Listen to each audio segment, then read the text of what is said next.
Benda apa yang awak nak dalam hidup ni tapi awak tak dapat lagi? Punching bag. Oh, punching bag yang tunggu-tunggu. Ah, Kenapa awak nak punching bag? sebab saya nak jadi fighter. Oi, fighter Muay Thai, karate. Tunjuk sikit skill. Oi. Sebelum tu nama awak siapa? Farish. Fighter Mukris. Oi. Boleh saya belikan tapi saya nak awak tunggu sini. Saya pergi kedai jap. Kita dah sampai kedai mainan. Sejam kita cari punching bag. Aku rasa sebab sekarang tengah viral yang boxing kan. So that's why dia minta punching bag. Oh, dia siap dengan glove lah. Ini baik ni. Ni dia besar geng. Wih, ni bawa puas hati. Cik geng. Aku rasa aku boleh jadi fighter. Siapa yang nak cabar aku? Ini lawan dia. Ini. Sejam kita bayar. Sekarang ni kita dah sampai taman. Sejam kita cari Mukris. Mukris. Ni saya dah beli kat awak. Tadi awak minta apa? Punching bag. Punching bag? Ni dia punching bag.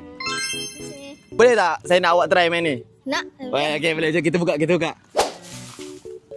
Okay, try. Wow. Oh, kena aku. Weh, boleh jadi fighter satu hari nanti insyaAllah. Amin. Apa perasaan awak dibelanjakan? Happy, seronok, gembira. Tak pernah dapat benda ni. Oh, first time lah? First time. Jangan nangis, mata dah berair.